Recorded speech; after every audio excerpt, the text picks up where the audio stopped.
Salut Booktube, j'espère que vous allez tous très bien. On se retrouve aujourd'hui pour mon bilan de mois du mars qui s'annonce très chargé. Si vous avez regardé mon book haul la semaine dernière, vous savez déjà que j'ai dû couper la vidéo en deux et donc faire mon book haul à part parce qu'il y avait beaucoup de lectures. Et c'est effectivement le cas puisque j'ai lu 37 livres au total en mars et donc armée de mon fidèle carnet de lecture, je vais vous présenter un peu tout ça. Aujourd'hui, j'ai décidé de commencer par les bandes dessinées, puisque ma première lecture du mois était une bande dessinée. Il s'agit en effet de Génie de l'orthographe, les règles méchantes de Aurore Possonnet et David Berry chez les éditions Lapin, dont je vous avais parlé dans une précédente vidéo, puisque je l'avais reçu au mois de février. J'ai eu l'occasion de le lire dès début mars, dès le 1er mars je crois. C'est une bande dessinée où on suit des pommes de terre qui parlent d'orthographe. Et donc c'est très très chouette, vraiment je le recommande, je l'avais déjà recommandé je crois le mois dernier, c'est pour dire, alors que je ne l'avais pas encore lu complètement, mais je vais vous montrer un petit peu plus l'intérieur, je sais plus si je l'avais fait, mais donc on a vraiment des bandes dessinées comme ça, avec des patates, et ensuite une règle de l'orthographe sur une ardoise. Exemple, là on voit quand le mot si est une conjonction de subordination, le verbe qui suit est forcément à l'indicatif, le mode des faits réels. Exemple, si ces garçons t'embêtent, on va ou on ira leur casser la figure. Et donc tout ça, à travers une histoire, permet d'apprendre des règles de l'orthographe. C'est donc une bande dessinée que je recommande et qui peut être très très utile, d'autant plus qu'elle a été conçue par une orthophoniste et un dessinateur qui a fait les choses bien ici, qui a présenté des patates toutes simples, mais avec une histoire qui met en scène ces fautes du quotidien qu'on peut tous faire. Ensuite, ma deuxième lecture du mois de mars était aussi une bande dessinée. Il s'agit du tome 1 de 5 mondes. Alors, je vais prendre mon petit calepin parce qu'il y a 5 auteurs et que je n'ai plus les tomes à ma possession.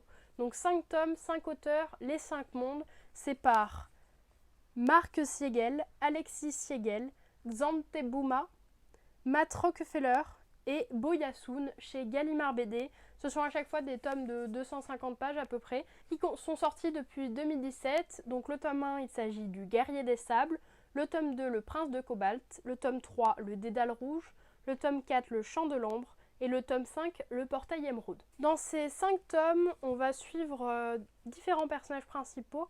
Alors on a Una, une jeune fille issue du monde du sable. Alors j'ai perdu les noms, mais donc on a 5 mondes, 5 planètes en fait qui sont reliées ensemble, sur laquelle à chaque fois il y a un phare que Una va tenter de rallumer sur chaque planète pour sauver le monde, en faisant un speech pas très très précis parce que c'est quand même une histoire assez complexe en termes de magie, mais c'est très très bien écrit, très très bien développé, c'est juste que moi je ne saurais pas vraiment vous l'expliquer.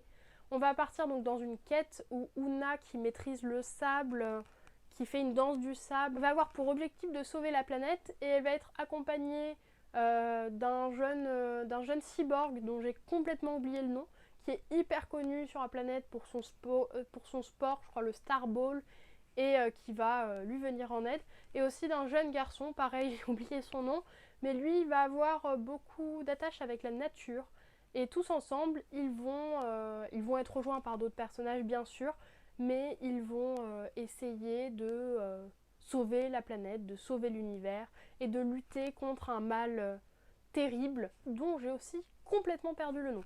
Donc si vous voulez plus d'infos, lisez la bande dessinée parce que j'ai pas les termes, j'ai pas les mots, mais ce que je peux vous dire c'est que les illustrations sont très très belles, pleines de couleurs et ça j'ai adoré. Il y a vraiment, c'est je sais pas, 250 pages où on prend plein de couleurs, plein de dessins magnifiques et où on a une histoire qui se tient, qui se suit, qui est très très belle. Par contre je vous conseille de les enchaîner parce que sinon à suivre c'est un peu difficile. Je crois que dans les tomes 4 et 5 ils ont fait des petits résumés au début parce que les tomes ont dû sortir avec pas mal de différences de temps, mais vraiment si vous pouvez les enchaîner c'est le mieux à faire, c'est ce que j'ai fait et c'est une très très bonne saga que je vous recommande. Toujours dans les bandes dessinées, et vous savez pourquoi c'est si vous avez vu mon bilan du mois de février je crois, il s'agit de l'adaptation de 1984 par Jean-Christophe Derrien et Rémi Torregrossa, donc une nouvelle adaptation de 1984 pour ma vidéo sur les adaptations de George Orwell. Alors je ne vais pas vous en dire beaucoup plus forcément puisque je vous ai déjà dit qu'il y aura une vidéo dessus. Je ne sais pas trop quand elle va sortir parce que je vais aussi faire un dossier pour la fac sur ces adaptations, donc ça ira dans la foulée. J'espère pouvoir la tourner pendant les vacances d'avril, sinon ça risque d'être compliqué après parce qu'il va y avoir les partiels. Mais bon, cette vidéo arrivera un jour parce que je veux vraiment vous la préparer pour qu'elle soit géniale, pour qu'elle soit exceptionnelle. Ce 1984, c'est un roman qui me tient à cœur et ses adaptations sont toutes plus magnifiques les unes que les autres. Alors celle-là, c'est celle que j'ai un peu moins préférée parce que disons qu'elle est très classique. On va être sur des illustrations en noir et blanc la plupart du temps. La plupart du temps, je vous en dis pas plus, il y a quand même quelques petites spécificités que j'aborderai dans ma vidéo sur ce sujet. J'ai aussi lu 16e printemps de Yunbo, une bande dessinée publiée chez les éditions Delcourt. C'est un format paysage, donc assez grand, assez long aussi, c'était 120 pages je crois, mais avec ce grand format, où on suit une jeune renarde qui va se lier d'amitié avec Poulette, je crois qu'elle s'appelle comme ça carrément, ou Paulette, enfin une petite poule qui elle est bien plus âgée puisque la renarde est très jeune, on va suivre à ses différents anniversaires jusqu'à ses 16 ans, d'où le 16e printemps. Et on va la voir évoluer dans un espace familial compliqué. En effet, sa mère a divorcé de son père et donc elle n'a plus revu sa mère et son père l'a laissée chez son grand-père avec sa tante. Et donc c'est dans ce schéma familial un peu complexe que la jeune renarde va évoluer avec beaucoup de conflits, beaucoup d'agressivité. Et au fur et à mesure des pages, on voit son caractère changer, on la voit grandir, évoluer. C'est vraiment très très beau. Les illustrations sont absolument sublimes. On est sur de l'aquarelle, je suppose. Je m'y connais pas trop en art, mais donc avec beaucoup de couleurs, ça fait très printemps. Vous allez me dire 16e printemps, en effet, ça fait très printemps. Mais donc vraiment, une bande dessinée parfaite pour la saison et que j'ai apprécié découvrir. Franchement, je vous la recommande. Je l'avais vu passer sur Instagram et ben, je suis du même avis que tous les autres sur le fait que c'est vraiment beau. La seule chose que j'aime un peu moins, moi, forcément, c'est que c'est une fin un peu ouverte et j'aime pas trop ça. Mais ça m'a quand même plutôt plu. Enfin, et c'est la dernière bande dessinée avant qu'on passe à autre chose, j'ai fini Mythe et Meuf de Blanche Chabat, que j'avais déjà commencé, je crois, le mois d'avant, donc chez Matin. Donc c'est une collection présentée par Dergo, mais dans un format carré qui regroupe des strips publiés en ligne sur Matin Quel Journal. Et Mythe et Meuf, je vous en avais déjà parlé parce que ce sont des histoires, des réécritures. Enfin, non. En fait, Blanche Chabat nous explique la biographie de différentes femmes dans les mythes ou dans l'histoire en leur redonnant de la valeur, en essayant d'aborder cela sous un angle féministe. Donc en voyant ce qui cloche, ce qui est plutôt bien, et en essayant de remettre les choses à plat avec donc une documentation très très riche. Blanche Chabat ne dit pas n'importe quoi, elle s'est vraiment basée sur des sources. On a 3-4 pages de sources à la fin. Et c'est très très intéressant. À chaque fois, on a 10 pages de strip. C'est toujours le même format avec 21 portraits, je crois, de femmes. Si je veux vous dire un peu qui y a, alors on va voir.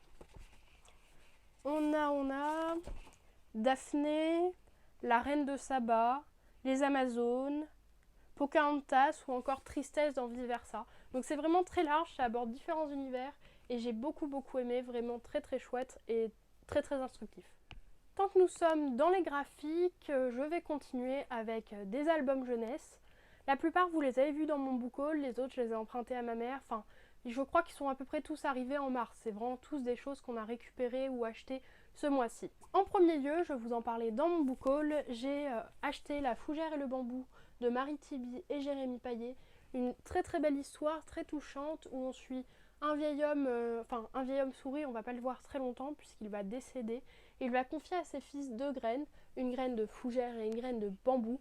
Et donc vous en doutez, la fougère va peut-être pousser plus vite, le bambou plus lentement, parce que c'est comme ça, parce qu'il faut de la patience dans la nature, mais ça va les instruire, ces 2 jeunes garçons. Ils vont chacun s'occuper de leurs graines avec beaucoup de passion, beaucoup de tendresse, et c'est une très très belle histoire, très très touchante, qui va lier écologie, famille, en donnant des morales sur la patience, sur le fait de grandir aussi, puisque les plantes grandissent en même temps que les souriceaux. Et c'est vraiment très très beau, très très intéressant et très chouette à faire découvrir aux enfants. Et puis même pour plus grands, découvrez La Fougère et le bambou parce que c'est très très beau. Toujours dans les albums Pleine Jungle de Antoine Guillopé chez les éditions Gauthier Languereau, dont je ne vais pas vous parler très très longtemps puisque je l'ai déjà présenté un peu dans mon book haul et que c'est très court. En fait, on va avoir une petite enquête pour essayer de découvrir la personne dans la jungle qui se cache derrière une petite description au fur et à mesure des pages. C'est plus un album contemplatif qu'avec une véritable histoire. On a très très peu de texte, mais on a beaucoup d'illustrations, de détails et c'est vraiment dans la contemplation. Regardez toutes ces pages, regardez le travail impressionnant d'Antoine Guillaupe. Je vous parlais du découpage la semaine dernière, je vais vous remontrer quand même si vous n'avez pas regardé. Donc voilà, le découpage il va être comme ça. Et si jamais ça vous intéresse de voir un peu comment il fait, vous pouvez chercher sur YouTube Antoine Guillaupe découpage au laser ou quelque chose comme ça.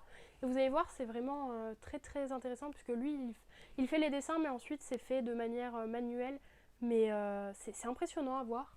Donc c'est un album magnifique que je suis très fière d'ajouter à ma collection. Ensuite, je ne les ai pas en ma possession, mais j'ai lu Boucle d'ours de Stéphane Servan et Laetitia Le Sceau chez Didier Jeunesse qui date de 2013, donc il n'est pas très récent, mais c'est une histoire que j'ai pas mal appréciée puisque on va suivre... Enfin, ça va nous présenter Boucle d'ours. Ça reprend le conte de Boucle d'or en ajoutant une touche identitaire sur la différence qu'il peut y avoir, sur le fait qu'il ne faut pas se moquer des autres, qu'on peut tous se déguiser. Ça véhicule beaucoup de messages très positifs avec une ambiance très festive. Ensuite, j'ai regardé, plus que lu, l'abécédaire A comme baleine, un intrus dans l'alphabet de Delphine Chédru chez les éditions Nathan. Parce que le principe, c'est qu'à chaque fois, il y a différents éléments qui commencent par la lettre A, mais il y en a un qui va commencer par la lettre B. Et c'est à chaque fois comme ça va se décaler à chaque fois. Et c'est très intéressant, je pense que c'est super pour les petits. Bon, forcément, c'est pas destiné à mon âge, mais j'ai quand même apprécié regarder un peu ce qu'ils proposaient. Il y a certains éléments, c'est pas du tout facile. Quand c'est un nom d'oiseau perché que personne connaît ou une tenue oubliée, je peux vous dire que vous galérez un peu, même en étant adulte. Mais c'est un très bon abécédaire, je trouve. Toujours dans les abécédaires, j'ai découvert Abachik, l'abécédaire des sons de Florent Chamiot-Poncé chez Serbacane, puisque Florent Chamiot-Poncé va venir dans la classe de ma mère à l'école maternelle à l'occasion du salon Lire à Limoges et va leur proposer un petit atelier. Donc comme ma mère a acheté l'album, j'ai regardé un peu. Et l'idée cette fois-ci, c'est un abécédaire où ça va être par son. Donc A comme abracadabra. Je vous donne un exemple, c'est pas celui-là, mais à chaque fois ça va être sur des onomatopées. Donc c'est aussi très intéressant, je pense, c'est assez ludique, même s'il y a quelques petites onomatopées un peu capillotractées, pour le dire comme ça. Où c'est pas forcément le bruit qu'on attribuerait à un crissement de porte ou à quelque chose comme ça, mais ça reste très ludique, très intéressant pour les enfants. En album encore, j'ai découvert Le Machin de Stéphane Servan encore et Cécile Bonbon chez Didier Jeunesse, date de 2006 celui-là, donc vous voyez, on découvre des choses même des années après. C'est une très belle histoire où on peut faire développer l'imagination puisque des animaux de différentes tailles vont se partager un bout de tissu et en fonction de leur taille ils vont pas le voir la même chose. Ça va être une couverture, ça va être un maillot de bain, ça va être un bonnet et donc ils vont tous se partager ça et c'est très drôle, très ludique encore une fois, donc une très belle histoire pour les plus jeunes. Avant-dernier album, j'ai découvert L'Ours et la Louve, un conte sonore de Fabienne Muet et Anis Boutin chez les Ardents Éditeurs, qui est sorti en 2021 et c'est une histoire très très belle sur encore une fois la différence qu'il peut y avoir entre les différentes personnes puisque ce sont un ours et une louve qui vont décider de s'accoupler alors que ce n'est pas possible normalement dans la nature pour offrir une vie à un jeune enfant et je crois qu'ils vont se transformer en humains en fait et, mais tout en ayant une contrepartie, donc se retransformer en loup, en louve et en ours le soir et donc à la nuit tombée ils sont obligés de se cacher. Il va y avoir toute une histoire d'amitié avec les animaux, enfin une très belle histoire. Tout ça dans des couleurs absolument sublimes. Alors je l'ai pas avec moi, c'est dommage parce qu'il y a du violet, du rouge, du blanc, c'est tout dans les mêmes tons et c'est très très beau. Et il y a une exposition actuellement à la BFM de Landouge, si vous êtes de Limoges, qui est très belle et qui vous permet de découvrir ça. J'ai pas écouté le CD qui va avec parce que je suppose qu'on doit avoir des bruits de la forêt peut-être. Ça doit être très chouette puisque c'est un conte sonore. Enfin, et c'est le dernier album que je vous présenterai, il s'agit de mon petit coup de cœur, on peut le dire comme ça, du mois dans les albums, quoique en fait La Fougère et le bambou était génial aussi, donc je pourrais pas trop choisir. Mais il s'agit de Ami Ami de Gaëtan Dorémus, publié chez les éditions du Rouergue Jeunesse, un tout petit album que je vous avais présenté dans mon book haul, puisque je l'ai reçu, j'ai dû le recevoir vers le 30 mars à peu près, donc dernier jour, et j'ai lu immédiatement. Ça se lit très très vite, il n'y a pas beaucoup de pages, il n'y a pas beaucoup de texte, mais c'est une belle histoire toute mignonne, où on voit des petits animaux avec Betty, je crois, il s'appelle comme ça, le hérisson, voilà. Voici Betty, elle part chercher des amis, un petit hérisson qui va se balader parmi les autres, qui va essayer de ressembler aux autres pour se faire des amis, même si c'est pas forcément la solution. Regardez par exemple Betty qui se pavane en cheval. Donc c'est assez comique, c'est très très beau. J'adore le style d'illustration de Gaëtan Dorémus. J'ai adoré découvrir cet album et franchement, si vous avez des enfants dans votre entourage, montrez-leur parce qu'il est très très chouette. Pour aborder le dessin aussi, je pense que c'est intéressant parce que c'est des petits poils, vous voyez, donc je pense qu'on peut faire plein de choses.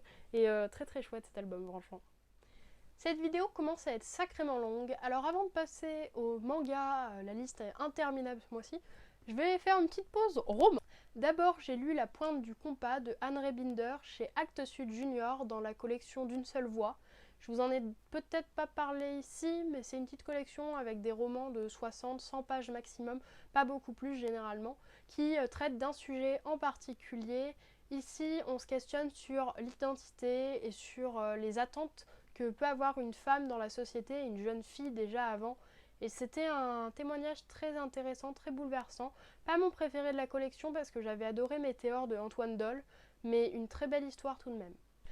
Alors là, on passe à un livre que je ne m'attendais pas forcément à aimer. C'est The Love Hypothesis de Ali Hazelwood, publié donc chez Hauteville en français. Vous l'avez sûrement vu passer sur BookTok, sur tous les réseaux littéraires. C'est une histoire hyper cliché, un fake dating, où on va suivre Olive Smith, une doctorante, et Adam Carlson, un professeur, donc déjà diplômé, puisqu'en fait Olive, un beau jour, pour prouver à sa meilleure amie que non ça y est, elle l'a oublié, je crois que c'est Jérémy, son ancien copain, elle en a rien à faire, elle peut se mettre avec lui, puisque la meilleure amie aime l'autre copain, mais le code des meilleurs amis, vous comprenez, elle peut pas lui faire ça. Du coup Olive va lui prouver non, c'est bon, je suis passée à autre chose, elle va embrasser le premier gars qui vient, et il se trouve que c'est Adam Carlson, un prof, et au-delà d'être un prof, quelqu'un qui est réputé pour être abominable, vraiment méchant avec tout le monde, odieux, avec un caractère pourri. Enfin voilà. Et donc Olive va commencer à entretenir une fausse relation qui, vous vous en doutez, va aller de plus en plus vers une relation avec des sentiments. Enfin, je vous en dis pas plus, mais vous vous en doutez, hein, c'est hyper cliché. Et justement, c'est ça qui est génial. C'est que c'est cliché et que j'ai adoré. Parce qu'on se dit oui, ça fait du bien. Oui, c'est une guimauve, comme dirait mon ami Rémi. Mais donc, moi j'ai beaucoup aimé, j'ai passé un très bon moment de lecture. Alors par contre, il faut savoir que c'est pas destiné à n'importe qui, hein, parce qu'il y a quand même des scènes explicites, on se comprend. Donc à pas mettre entre les mains de quelqu'un de 12 ans. Mais si ça vous donne envie, allez-y, parce que vous allez passer un bon moment. Pas forcément hyper intellectuel comme lecture, hein, je vais pas vous cacher, mais une très belle romance qui me donne envie de lire d'autres romances, ce qui est un peu rare, parce que je lis pas de romance en temps normal. Mais faut croire que j'aime bien ça, je dois avoir un petit côté romantique dans l'âme. On va passer à autre chose, pas du tout dans le même registre cette fois-ci, puisque je vais vous parler du Meilleur des pères de Benjamin Desmar chez le Rouergue Jeunesse dans la collection Épique, un texte de 60 pages, mais qui est vraiment pas du tout aussi safe que The Love Hypothesis. Puisque dans le Meilleur des pères, contrairement à ce qu'indique le titre, son père est pas vraiment le meilleur à Constance. Constance, elle a un père qui frappe sa mère et qui la frappe même parfois aussi, puisqu'il s'est mis à boire. Et donc forcément, vous vous doutez que c'est pas la même ambiance, que Constance, elle va être un peu embêtée. Comment elle fait pour pas le montrer, pour pas le dire, et il faut bien qu'elle réagisse au bout d'un moment. Alors quand, hop, en franchissant une porte dans son lycée, elle va se retrouver dans le passé à l'époque où ses parents vont se rencontrer, elle va essayer de tout faire pour que ses parents ne se rencontrent jamais, ne soient pas amoureux ou se séparent, et même si elle risque de jamais voir le jour, forcément. Donc c'est un pari un peu risqué que Constance va tenter dans ce dernier espoir d'arrêter, d'empêcher son père de devenir violent. Une histoire donc très touchante avec cette petite pointe de fantastique. C'est assez court, mais j'ai quand même trouvé ça... Je dirais pas que c'est un coup de cœur, je veux dire, c'est pas le livre le plus incroyable que j'ai lu, mais c'est une histoire très touchante avec une morale forcément essentielle et donc un texte à lire, je trouve. Surtout qu'il fait que 60 pages, donc vous avez le temps, franchement. Alors, regardez, c'est écrit gros, vous n'en avez pas pour très longtemps, 60 pages, vous pouvez les lire très vite. Donc, à lire une fois. Ah, on passe à mon plus gros coup de cœur, je pense, de tout le mois. Je sais pas, j'arrête pas de dire ça, mais je pense que celui-ci, c'est quand même vraiment le livre que j'ai préféré de tout le mois. Il s'agit de Annou la Bastille de Anne Loyer, qui m'avait été envoyé par les éditions Poule Fiction. Donc j'avais déjà lu l'année précédente Charles 1943 de Florence Médina, un roman historique dans la même idée, puisqu'ici on va suivre Luc, un jeune crieur dans les rues de Paris qui propose un journal révolutionnaire à tous les passants, et Félix, un orphelin en quête d'origine qui lui est cuistot, enfin il travaille avec dans un bar avec son père et sa mère adoptive. Et donc, lui, il aimerait en savoir un peu plus sur ses origines. Ce que j'ai trouvé incroyable dans À nous la Bastille de Anne Loyer, c'est que contrairement à d'autres romans historiques, l'histoire ne va pas être au centre. En fait, on va pas se dire oui, c'est la Révolution, c'est ça qui compte. Non, ce qui va compter ici, c'est l'histoire qu'il va y avoir entre Luc et Félix, cette recherche des origines qui va les amener dans un trafic de faux monnayeurs, sur un bateau. Au sein de la Bastille, forcément aussi, vous en doutez, il y a quand même en fond cette révolution qui est en train de monter et qui va arriver pendant le livre. Mais on a tout ce côté très jeunesse qui change de d'habitude. C'est pas juste de l'histoire, il y a vraiment cette fiction qui a une place prépondérante et je trouve ça génial parce que si on a juste l'événement historique au centre, ça n'a pas le même effet que si on a une belle histoire et que l'événement historique il est sur les côtés. Enfin, il est quand même au centre, vous le comprenez. Je veux dire qu'ils vont être liés à cette révolution d'une manière ou d'une autre dont je ne peux pas vous parler. Il y a aussi quelque chose de très féministe là-dedans. Mais pareil, je peux pas vraiment vous en dire plus parce il faut que vous découvriez. Il y a un tournant, je m'y attendais pas alors que à mon avis c'était gros comme une maison, mais je m'y attendais pas moi. Et franchement, j'ai dévoré ce roman, il est incroyable et je vous le recommande vivement. Je pense que je vous en reparlerai parce que À nous la Bastille de Anne Loyer est merveilleux. En plus, la couverture est top. Donc c'est un roman jeunesse chez Pool Fiction, mais moi ce que j'adore chez Pool Fiction, c'est que du coup leur police est hyper lisible, c'est hyper agréable et puis on a des petites illustrations assez sympathiques. Voilà, un petit peu de violence avec la prise de la Bastille. Mais donc c'est mon plus gros coup de cœur du mois je pense, donc lisez-le. Ah, une pièce de théâtre que j'inclus au milieu de ces romans alors qu'elle n'a rien à y faire. Mais ne vous inquiétez pas, je vais pas en dire beaucoup. Il s'agit de Une saison au Congo de Aimé Césaire dans la collection Point, que j'ai lu pour les cours et que je n'ai pas du tout aimé. Je ne comprends pas le rapport qu'il pourrait y avoir de loin ou de près à Roméo et Juliette, si ce n'est dans le conflit. Enfin bref, le Congo, le problème, c'est que c'était assez compliqué comme situation. Alors même avec le contexte historique expliqué par mon prof, j'ai eu un peu de mal à suivre cette pièce de théâtre. Donc autant vous dire que c'est pas un livre que j'ai apprécié. On passe un peu de mon coup de cœur à ma pire lecture. De pièces de théâtre aussi que je vais inclure dans mes lectures de romans, entre guillemets, mais dont je vais pas vous parler plus que ça, puisqu'en fait elles ne sont pas éditées, ce sont des textes que j'ai lus dans le cadre d'un cours. Donc il y a L'Obscurité de Nick Macola, traduit par Isabelle Fonchon en 2018 et en 2020 pour la traduction. Les Vivants, le Mort et le Poisson-Fruit Don Jackie, traduit par Victor de Oliveira et Marie-Amélie Robillard. Donc en 2014, le livre est sorti, il n'a été traduit qu'en 2021. Et donc les traductions ne sont pas encore éditées. Pour l'instant, elles sont juste traduites. Il se peut qu'elles soient éditées un jour, mais ce sont donc des textes qui viennent d'Afrique, qui ont été traduits depuis le portugais et l'anglais. Alors à moins que vous lisiez dans les langues originales et que vous arriviez à les trouver dans les textes africains, vous avez très peu de chances de les lire pour l'instant, s'ils sortent un jour. Peut-être. Donc j'ai pas grand chose à en dire de plus du coup dessus, puisque de toute manière vous ne pourrez pas les découvrir. Mais c'est qu'en fait j'ai lu les pièces grâce aux manuscrits auxquels j'avais accès pour pouvoir assister à une lecture par les étudiants du théâtre de l'Union à Limoges. C'était dans le cadre des francophonies des zébrures du printemps organisées à Limoges chaque année. Et c'était assez chouette. De base, c'est pas quelque chose qui m'intéresse, les francophonies. Je préfère lire à Limoges parce que je préfère rencontrer les auteurs plutôt qu'aller voir des choses sur la traduction. Mais c'est très intéressant en fait. Alors après, il faut quand même le temps d'y aller. Mais là, c'était une bonne après-midi que je vais passer en compagnie d'amis puisqu'on va travailler en groupe sur ce sujet.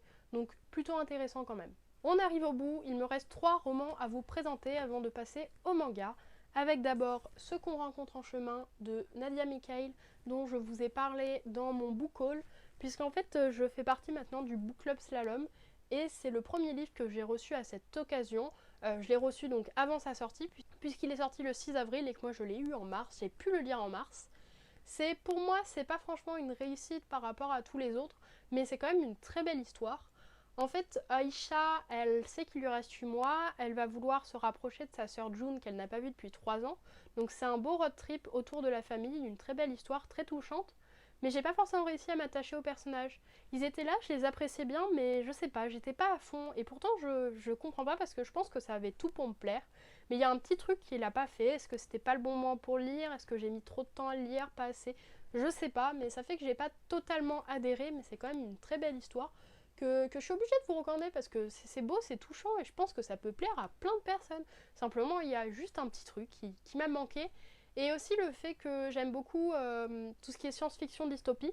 Donc là, on propose un univers finalement apocalyptique, puisque la fin du monde s'approche. mais on n'a aucune info sur pourquoi la fin du monde. On a juste quelques petits éléments forcément pour le contexte, mais l'histoire c'est une histoire d'amitié, une histoire familiale, donc une histoire d'instant de vie et qui a rien à voir avec de la dystopie ou quoi. En fait on est plus dans du contemporain que dans quoi que ce soit de fantastique, et c'est peut-être ce petit côté là qui m'a un peu gênée, dans le sens que j'avais l'impression que cette rencontre elle était juste là à cause du prétexte de la fin du monde, et que sans ça elle aurait pas forcément eu lieu. Alors je sais pas, j'aurais peut-être préféré qu'il n'y ait pas ça, justement pour me concentrer sur la relation qu'il y avait entre les différents personnages, mais c'est quand même une très belle histoire qui est assez courte, je crois qu'on est sur 240 pages à peu près, avec un chat aussi, on sait pas trop ce qu'il vient faire là, mais il est plutôt mignon, et le personnage que j'ai préféré là-dedans, c'est Walter, c'est le petit ami d'Aïcha qui la supporte, et je trouve qu'il est adorable, et franchement vraiment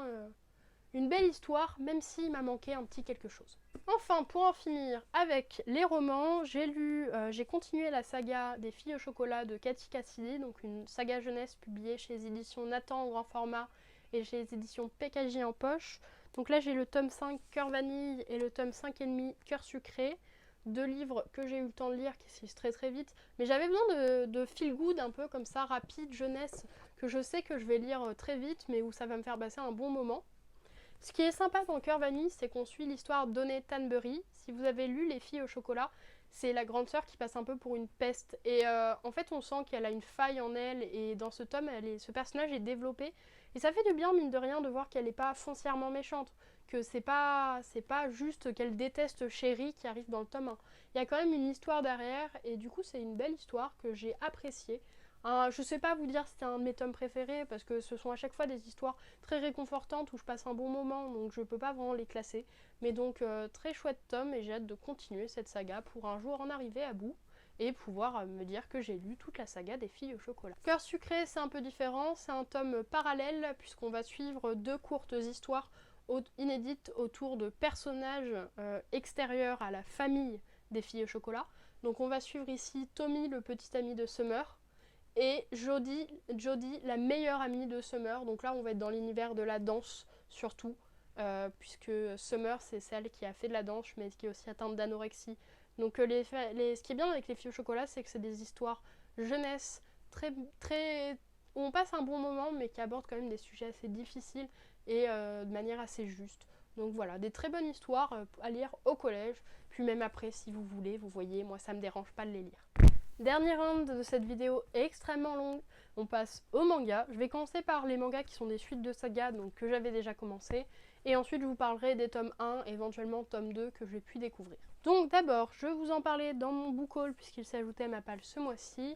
Voici Shadows House tome 10 de Somato, publié chez Glénat, une histoire où on suit des poupées vivantes et leur maître ombre avec des complots, puisqu'il va falloir essayer de comprendre comment ces poupées vivantes sont arrivées là, comment cette société au sein du manoir s'est mise en place, pourquoi les shadows ont perdu leur visage, enfin, il y a vraiment plein d'histoires, et dans celui-ci, ce qui est génial, c'est qu'on a à peu près des flashbacks partout. Je sais pas si vous voyez sur la tranche, je pense pas que ça se voit vraiment, mais en fait, c'est gris pendant presque tout le manga, parce que ce sont des retours en arrière qui nous expliquent beaucoup de choses sur le passé des personnages.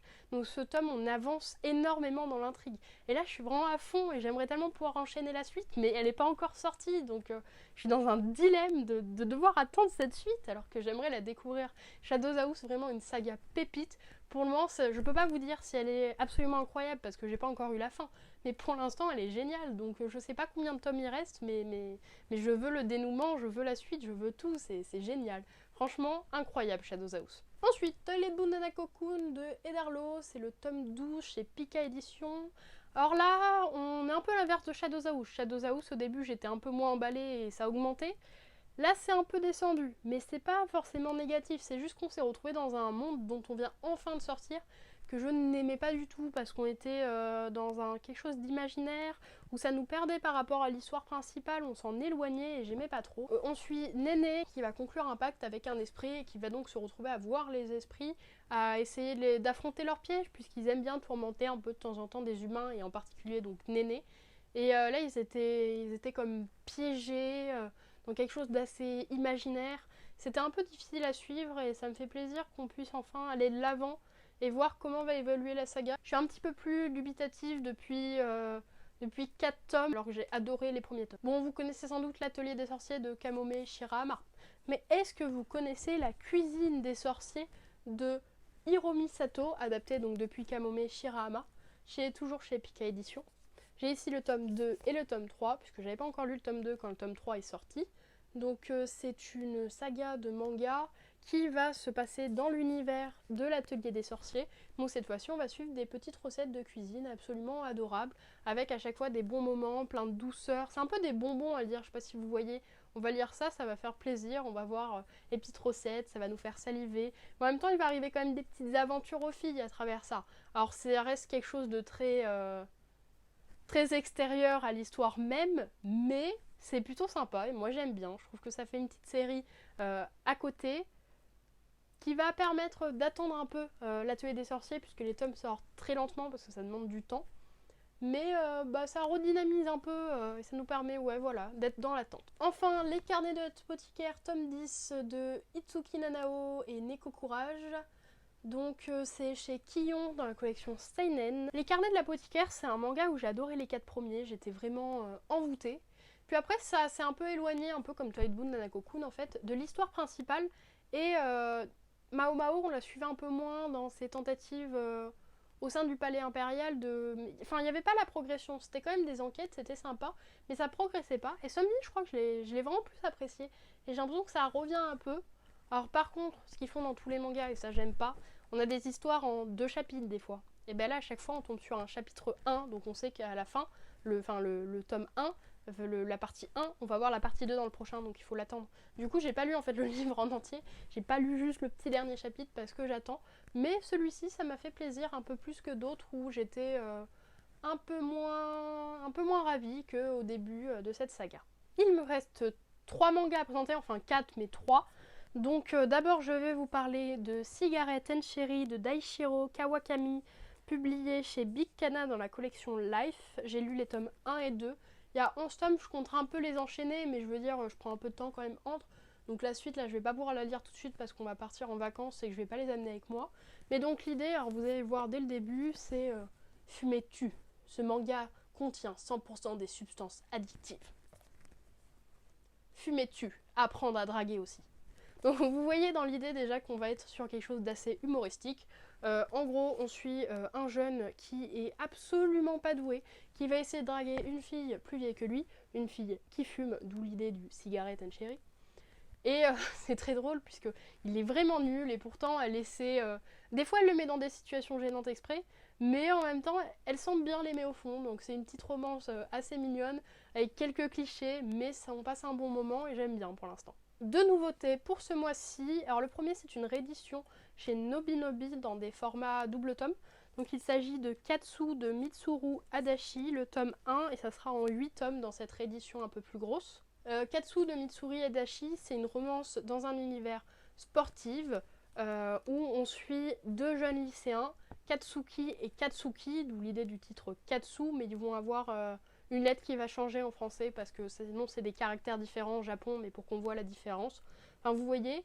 Et donc on va avoir un jeune lycéen qui va décider de s'inscrire à la boxe parce qu'il sait que la fille qu'il aime bien est assez forte pour se défendre, a un père entraîneur de boxe et donc sans savoir qu'elle aime pas trop la boxe parce qu'elle veut un peu la refouler pour s'échapper de son père, il va décider de s'y mettre et ils vont peu à peu sûrement... se lier d'amitié, d'amour. Pour l'instant, on n'est qu'au début, donc on ne sait pas trop comment ça va évoluer.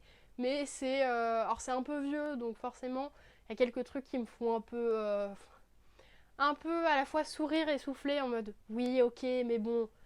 Et disons que la femme, on va encore être sur des visions où oh, attention, le jeune homme, il a vu sa culotte, donc voilà, enfin vous comprenez, c'est du manga plutôt shonen, donc plutôt pour garçons de base, donc il y a quelques petits trucs qui font un peu souffler, mais ça reste une bonne histoire et j'ai envie de lire la suite. Et dans la même idée, il y a Blue Box, qui est aussi un tome 1. Regardez, j'ai un petit marque-page avec un ballon dans le manga. Blue Box, le tome 1 de Kujimura chez Delcourt Tankam, où on est aussi dans une romance sportive. Mais pour moi, la différence, et j'en ai discuté avec mon père, c'est que pour moi, Katsu, c'est du sport avec de la romance, alors que là pour moi c'est une romance avec du sport. Parce que pour moi la romance c'est quand même plus primordial dans Blue Box, après ça va peut-être évoluer au fur et à mesure des tomes, mais c'est adorable l'histoire qui commence à se développer entre Taki Inomata et Shinatsu Kano. Donc deux personnages qui font du sport chacun, il y en a un qui fait du badminton et elle fait du basket. Et donc sur un fond d'académie sportive, enfin vous voyez là, tous les clubs sportifs qu'il peut y avoir au Japon, il va y avoir cette histoire d'amitié, potentiellement de romance qui va naître entre deux personnages qui vont essayer de jouer tous les deux. C'est-à-dire qu'il va chercher à la séduire en lui disant oui, ça c'est ton objectif, et il va se retrouver à avoir un objectif aussi. Donc il y a à la fois la compétitivité et la romance, et j'ai passé un très bon moment et j'ai très hâte de découvrir la suite de cette saga. C'est la fin de cette vidéo bilan lecture du mois de mars, qui a été très longue avec 37 lectures. J'espère que vous aurez quand même apprécié cela, qu'il y a quelques titres qui vous intéresseront, qui vous donneront envie, ou quelques titres que vous avez déjà lus. N'hésitez pas à me dire comme à chaque fois tout ça en commentaire, je vous attends là-bas. En attendant, je vous invite à vous abonner à ma chaîne pour ne rien manquer. Vous pouvez aussi activer les petites notifications pour savoir quelles seront les prochaines vidéos. Et aussi, n'hésitez pas à aimer la vidéo, à la partager. Je compte sur vous, ça me fait très plaisir de tourner ces vidéos et j'espère que ça vous fait autant plaisir de les regarder. Sur ce, je vous dis à bientôt!